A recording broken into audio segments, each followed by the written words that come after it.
Welcome to Massive Passive Cash Flow, the podcast that guides professionals to financial prosperity. Join our community and let's start building your wealth. Here's your host, Gary Wilson.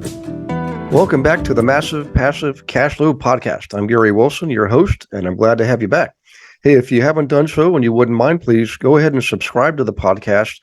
It's on 30 different channels, including Apple, iTunes, iHeart, Stitcher, you name it. All your favorite ones are out there. And while you're out there online, go ahead and visit the globalinvestoragent.com website. This is for you to find real estate agents who are trained to work with you, the investor. We know who they are because we trained them. And they're in half the states. It's a national team growing like crazy.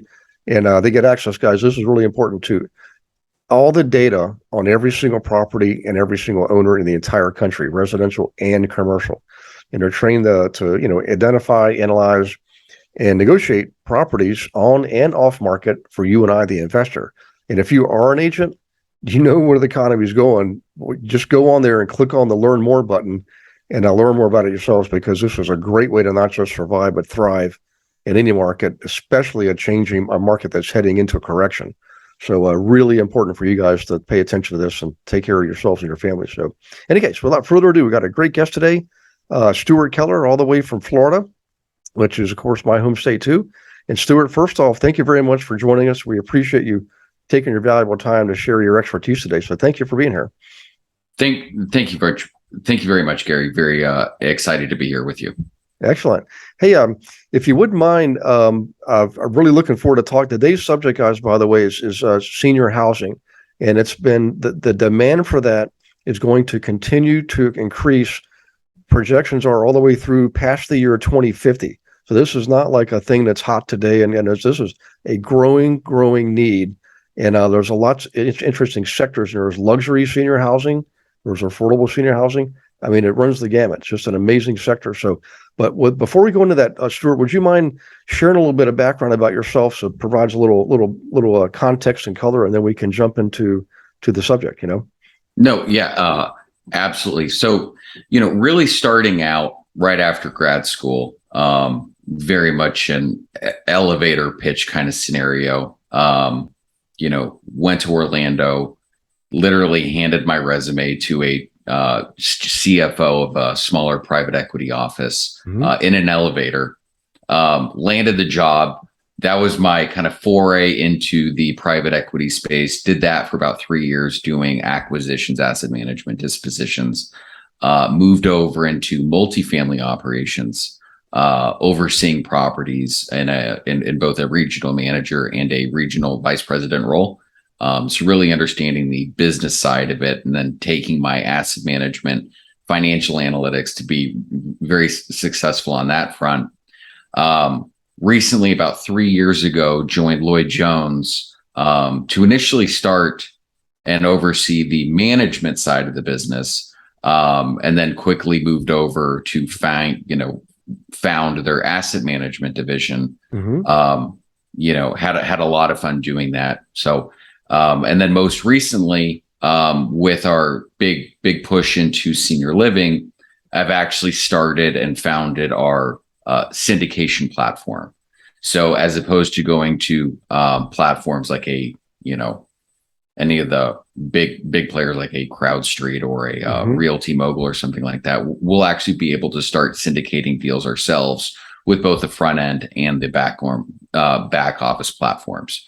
So from that standpoint, a lot of very good things are in the works here at Lloyd Jones, and all tying in very nicely into our rather successful push into senior living so far in 2022.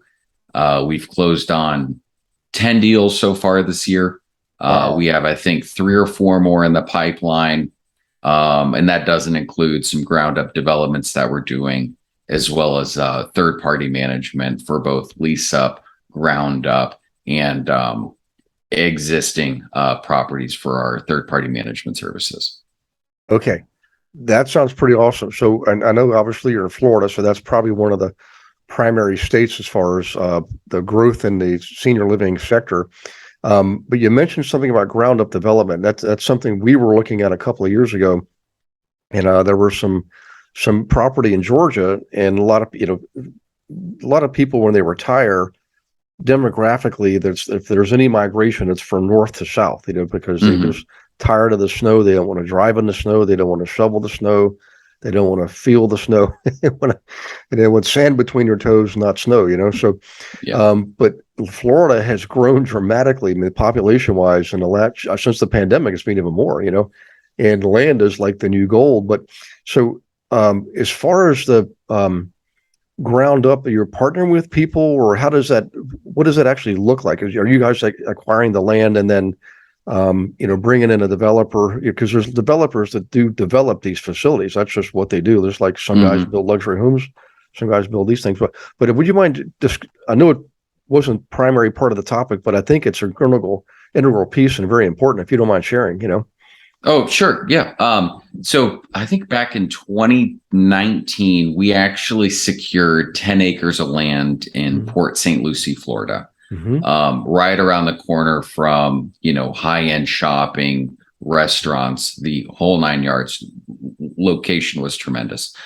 So we're actually in the process of developing the land and the site itself. I believe I think it's about 110 to 120 unit in independent living property. Mm-hmm. So we're actually overseeing the full scope of that development, from its design to the actual start of the building process. Awesome. Okay.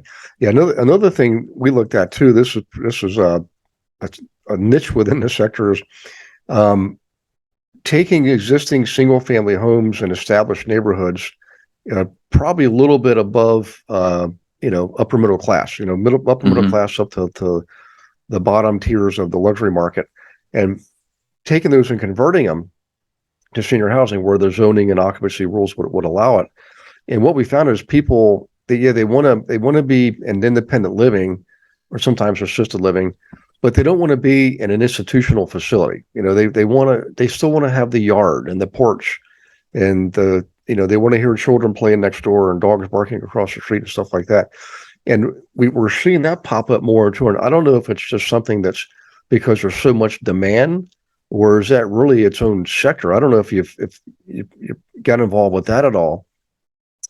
Yes. So on the kind of conversion of single family Mhm. into IL or AL properties, I mean, I'm not too familiar with that. Mhm. But you do bring up a very valid point with the environment, the building, and the community Mhm. itself within each of these properties.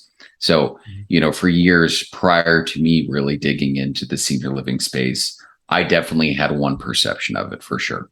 Um, won't really dig into it, but I kind Yeah. of had this perception. It was very medical related, very Mhm. dry. That's just not the case.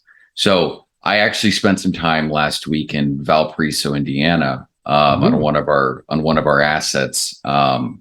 It's 90 units. It's a mix of AL and memory care. You walk in and it's just warm. It's inviting. There's music. There's events. It's very much a community feel. Um, Even more so than any sort of multifamily property. I would compare senior living properties that are well run to a bed and breakfast meets a hotel meets, Mhm. uh, medical services with all of your meals provided, but you're not going through and seeing the medication stations. You're not seeing all the health equipment. What you walk into is, chairs, a dining room, um, little living areas, movie theaters, hair salons, stuff like that. So you walk into these properties and it's just, you'd feel very comfortable, Mhm. not putting, but allowing a loved one to actually live there. Yeah. Well, and by the way, Valparaiso is not a bad town. It's a pretty good basketball town. Of course. It is.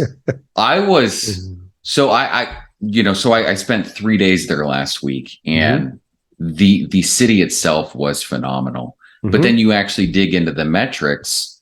of the city, and this kind of meets into our underwriting guidelines of how we source and really identify deals that we want to target. Mm-hmm. There's like 284 total senior living units within that market. Wow. So, and it's a very small number. Now, the population of Valparaiso is like 40 or 50,000. But you look at the demand for, independent living, assisted living, or memory care units within that market, and there's already anywhere from 90 to 120 too few units available for each of those different care levels, from independent living, assisted living, and memory care. So from that standpoint, you've got the building. We're buying it at a discount from a REIT below replacement cost. We're going to go through, take care of the interior and exterior renovation to really make it pop. But we're not going to be charging the, top 20%. We're really targeting the middle market and providing a great place to live without charging the, Ritz-Carlton rates. Yeah. Well, I like it. This was a great subject. In terms of, how the industry, the senior housing industry is preparing for the continued increase in demand. We've mentioned a few things here. Pricing is obviously very important. The environment's obviously very important. And the reason all this matters, if everyone listening here, is because remember, this is a business and it's a commodity that you need to sell. You've got investors who are looking for places to invest their money with a good return, and you're looking for consumers who are going to pay to be in these facilities, and be happy. So you've got to have a good product, and it's actually a product, potentially product/service. But are there other ways that you're seeing that the industry is preparing for the continued increase in demand? Yeah. So I think highlighting the demand and the kind of future crisis that this industry is really going to face is definitely something to focus on just for a moment. So right now, what we've seen from 2010 to 2020 was somewhat consistent delivery of new product, with the peak of that new delivery being about 65,000 units in 2018 and 2019. Wow. Other than that, the industry's been delivering about 35 to 45,000 units per year. Now, if we take it one step further and we say, okay, if we continue this forecasted supply, barring that the COVID pandemic, that these supply chain issues are not going to impact it. So say we're able to keep delivering on the high end 45,000 units a year. If we say that 1 in 5 seniors 75 years or older want to live in either an independent living, assisted living, or memory care property, just those three, 1 in 5 over 75, we're going to see anywhere from a 900,000 to a 1.5 million unit shortfall of available units. Now, taking that even a step further, all that new supply is going to be very expensive and costly, given construction, given today's debt, given the supply chain issues, and given inflation. So the actual available units there for new residents that are seeking their first time stay in an independent living or assisted living property is going to be very few and far between. Now, even one step further, what you're seeing as far as the new construction delivery has mainly been in the 5 major Sunbelt markets, from, Texas to Florida to Georgia, and a little bit in the Midwest. But an interesting statistic is that 70 to 80% of those 75 or older actually choose to stay in their hometown. Now, they might move to Florida for a number of years, but when it comes time to actually move into a senior living property, they're actually going back home. So you're actually seeing a net immigration into Valparaiso of, low double digits every single year. So people are actually moving back to their hometown to be where they grew up, to go move into one of these senior living communities. Yeah. I just wanted to take a moment to say thank you for participating in the Massive Passive Cash Flow podcast.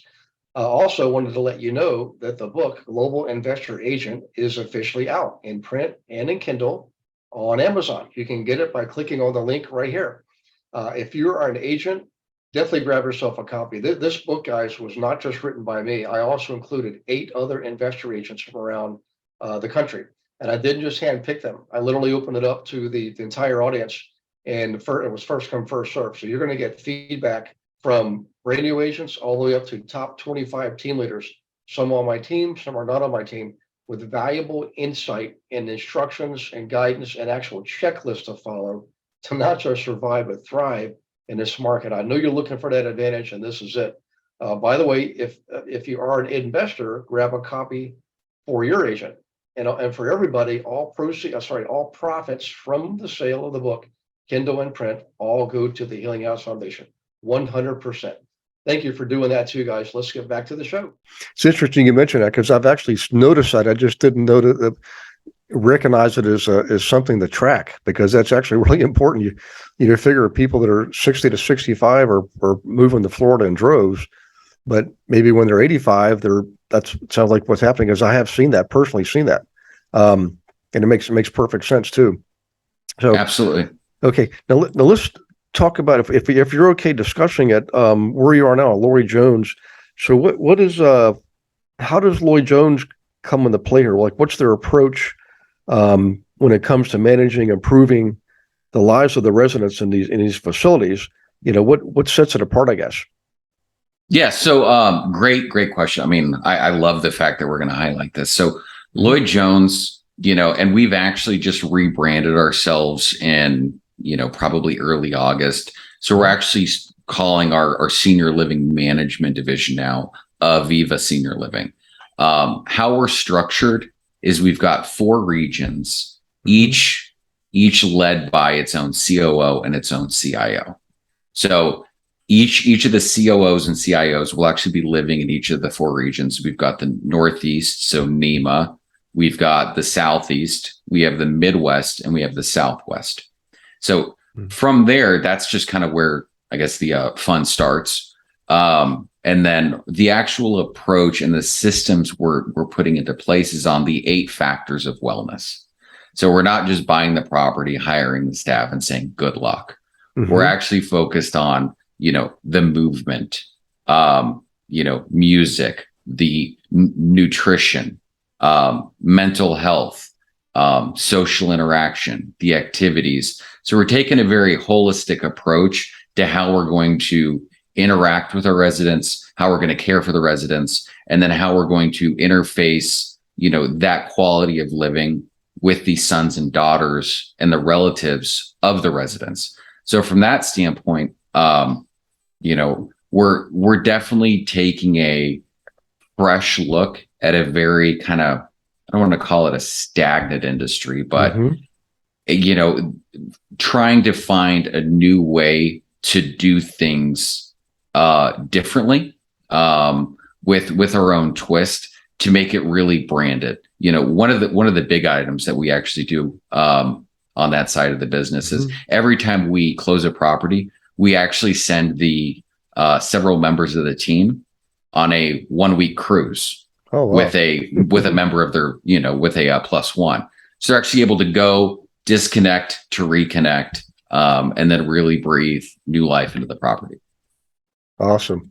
Well, what's interesting is, I've been looking at this for years. When I was, I guess this is back in the 80s, I had a great aunt who had Alzheimer's, and she had evolved into the stage 5. So she definitely needed full-time professional care.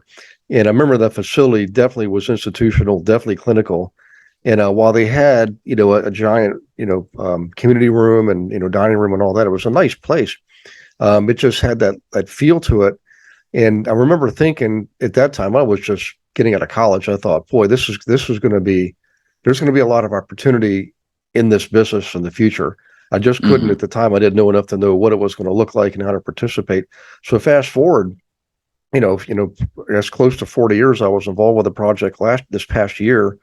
And it would have been a ground up development project involving Trumbull Crow, and it was a combination of multifamily and senior living. And I never thought about that before, or really seen it or heard of it. Mm. I mean, is that a trend, or are there any, what are some of the key drivers to look for in multifamily and senior living? And it wasn't like they were commingled. It was, they were going to develop one tower for multifamily and another tower for their senior living. Is that something you've seen, or do you have any experience or you can discuss? Like what are some of the key drivers again for I guess both multifamily and senior? Yeah. So there's a lot of parallels when it comes to reviewing the analytics on multifamily and senior living. One aspect of the senior living space that's actually becoming a lot more integrated with multifamily is the 55 plus and the age restricted properties. Mm-hmm. So from that standpoint, both operate very similarly. Typically with an age restricted, you're going to have quite a bit more robust amenities. But as far as the analytics and the underwriting is concerned, typically your average length of stay on a 55 plus community is 7 years. Oh, wow. You get 20% turnover each year, and you're also getting, rents that are, for the exact same apartment, you're getting rents anywhere from 15 to 25% premium to multifamily. So while there's a little bit slower of a lease up for an age restricted community, you're definitely seeing a lot of commonalities between the two. We have a deal in West Hartford, Connecticut that we actually just closed on, and it's got a whole wing that we're actually going to be converting into a 55 plus area of the property. It's a historic property, really unique. So from that standpoint, I mean, there's going to be a lot of kind of crossover when you get into the independent living, assisted living. That's where a lot of the operational nuances will come into play, and how you evaluate the actual property from a financial perspective. Okay. Well, I'll tell you what, that helps a lot. And one of the things you mentioned Indiana and the Northeast, of course, we're in Florida. Are there states? I know you mentioned that the top 5 in the Sun Belt, but clearly people in Michigan, like currently I'm in Pennsylvania right now, although Florida's my home state. I know Pennsylvania, Allegheny County, where Pittsburgh is, at one point was the second most aged population in the country, only behind Dade County, Florida. I don't know if it's still the case, but I think you're right. People, even though they may move away, they eventually will move back to where their roots are. Family, friends, children, grandchildren, and so forth. But are there, when it comes to geography, are there areas of the country that's just not very active, or are there other areas that really, if this is where you want to focus? If I'm an investor looking to invest in a sector, the things that come to mind are Georgia and Texas and Florida, and some of those places. And I know Tennessee's growing like crazy. I mean, per capita, statistically, Tennessee's growing faster than Florida on a per capita basis. But what about these other, Colorado and the great Northwest now is growing, Oregon and Washington. Is there a presence there that you're involved in, or the company? Yeah, so we've acquired assets from Texas to Minneapolis to Lincoln, Nebraska, Memphis, Tennessee. We actually closed on a deal called it's currently called Aviva Maybell Carter, where Johnny Cash actually built the property for his mom. So a lot of unique history there. There was, so as far as the kind of locations for the investors to be looking at, I would say definitely start to study the demographics. I mean, there's quite a bit of free software out there. What I would say, similar to multifamily, I would say senior living is where multifamily was 10 years ago. Okay. So, from that standpoint, there's a huge demand. There's we know the demand's going to be there. We know the supply isn't there. So as far as, selecting a market to invest in, I would really recommend going into a market that you're comfortable with, going into a market that, you've been there, you understand what the economic drivers are. The markets that we're really not targeting right now is mainly just along the West Coast. But we are going as far west as New Mexico and Arizona. But I mean, other than that, I mean, we're looking at deals all over the United States. Yeah. Since and you're right, for the, inadvertently forgot to mention Arizona. It's been a hot one for probably a generation now. But what surprised me, I was just reading up on this yesterday. I didn't realize how important New Mexico is becoming in this sector. Oh, massive. Yes, absolutely. Yeah. Well, I'll tell you what, this was getting good here. When we're looking and investing in senior living, what are some of the, I'm sure when you're doing syndications, you've got to go through an underwriting process. And for the consumers, for investors, we're looking at what are some of the economic metrics. I guess without getting into the weeds too much, I know this could be an entire, college level course type question.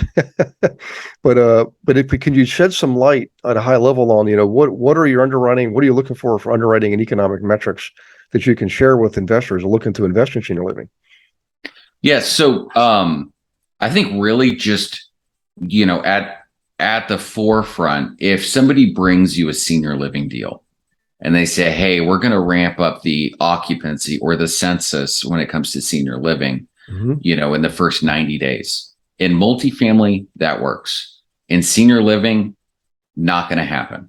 Okay. So, on average, you'll have 10 touches or 10 interactions to get every new resident. So there's a lot of hand holding. It's a big family, decision to move a loved one into a senior property. So that I would say, just as far as revenue, do a deep dive as far as your lease up and your rates, really understand what the comps are doing. And then even the move-in fees, the move-in fees can range anywhere from $1,000 to $5,000 just to move somebody in. So if they're light on disposable cash and they don't want to tap into their private equity just to move in, that's going to be a non-starter. And then as far as the deep dive into the operating expenses, I would say start at the operating expense margin. So you want to make sure that that's healthy and in line with the market based on size of the property, location of the property, and the care levels.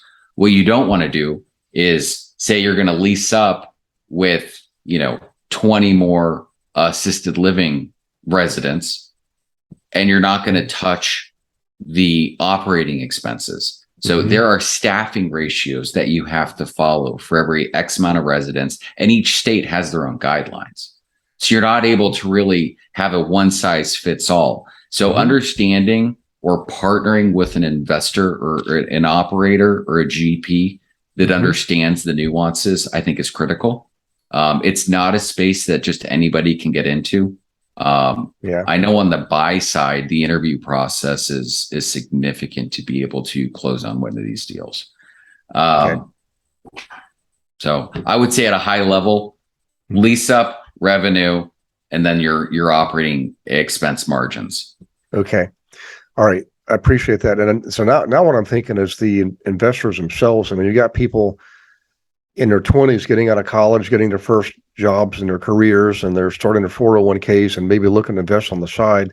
Then you got, people at the end of their careers or in the late 50s, early 60s, and they're also investing. And you mentioned, the fact that there's an interview process, I'm sure, and maybe the rules have changed with it, but at least when I was sort of looking into this stuff, you generally you had to be an accredited investor to put in the kind of money that was involved. But so when it comes to timing, not necessarily market timing, because clearly there's a demand for this and demand is continuing to grow.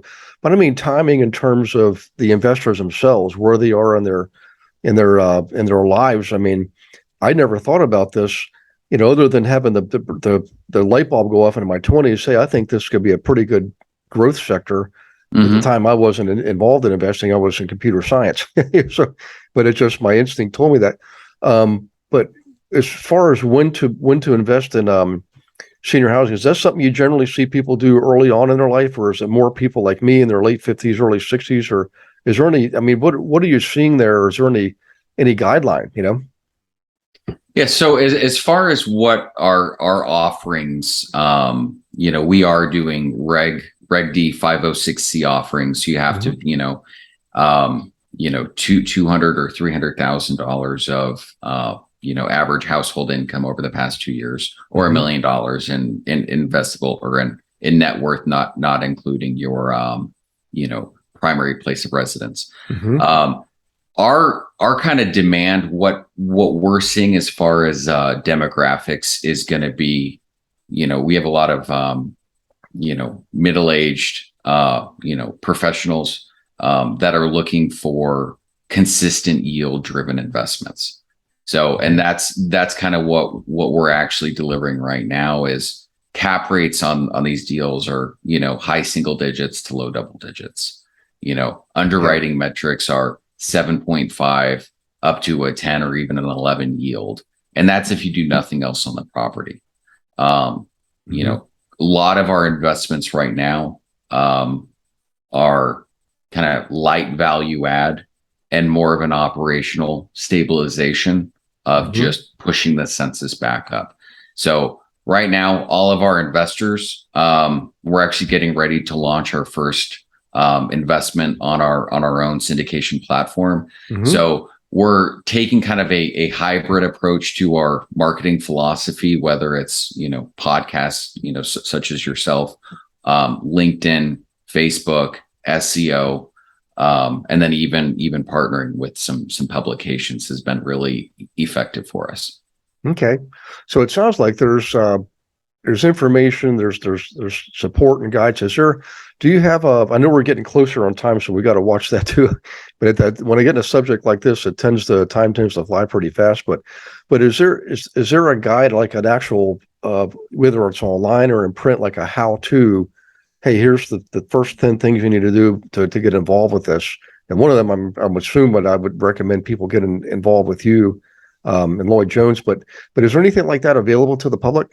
Absolutely. So if you go onto our website at lloydjonesinvestments.com, we're actually continuing to upload all sorts of information on that website, our investment guidelines, our track record, our success stories, really do a deep dive. And then you'll actually, if the listener would like, they'll be actually able to set up a one-on-one time with me as well to actually dig into any sort of advice or honestly just have a conversation.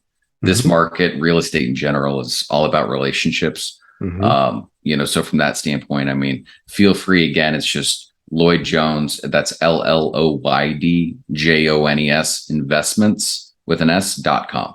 Okay. LloydJonesInvestments.com. And that'll be, for all the listeners, we'll put that in the show notes too. So when you listen to the podcast and you go to leave a review, you can grab it off the show notes too. But I want to mention something here, guys, for everyone. If you think about real estate in general, and things definitely always evolve. It just never stops changing, growing, evolving. In the last couple of years, there's been a lot of restrictions placed on traditional rentals, renting apartments in a duplex or single family homes where the family with, kids or whatever, any apartment, traditional rentals, the rules are changing more in favor of the tenants, less in favor of the owners in that part of the sector. But in the case of senior living, you've got assisted living and independent living, definitely regulated, but it's regulation that has to do more so with the livelihood of the tenants, the safety and care and all that. But it's not like you're having your rights as an owner taken away like you have in the traditional real estate market. And I'm not trying to make a political statement. I'm just telling you it's a fact. That's what's been happening.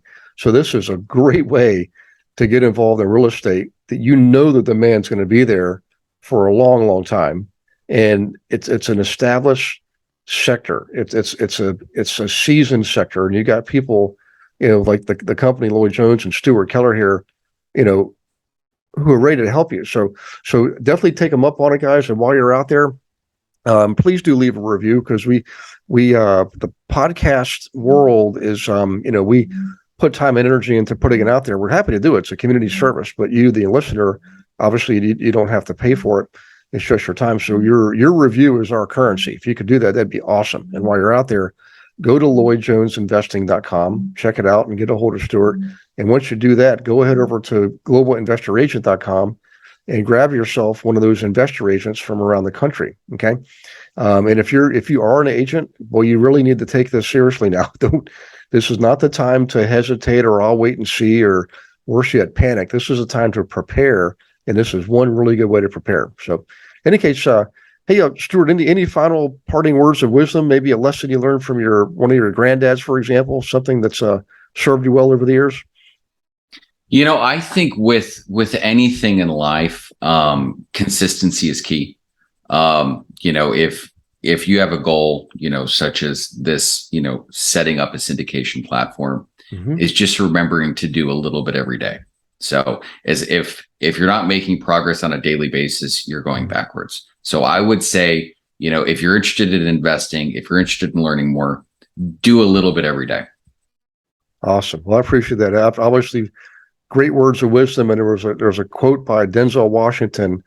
He was speaking to a class of film students in LA, and he's getting really passionate. He said, "Look, you have to be persistent and consistent." And that's true of anything in life. You just don't ever give up. I mean, you have to keep swinging the bat. And some people are born lucky; they hit a grand slam home run first time at bat. Most people aren't like that. You got to be in the game. You got to practice and improve and grow, and that's how you succeed. So, in any case, I appreciate everybody listening. Stuart, I appreciate you, and you're taking your precious, valuable time to do this. And we'll see you all on the next week's Massive Passive Cash Flow podcast. In the meantime, take care, and God bless you and your families. Thanks for listening to this episode of Massive Passive Cash Flow. Be sure to go to realestatewithgarywilson.com to join our community and start building wealth today.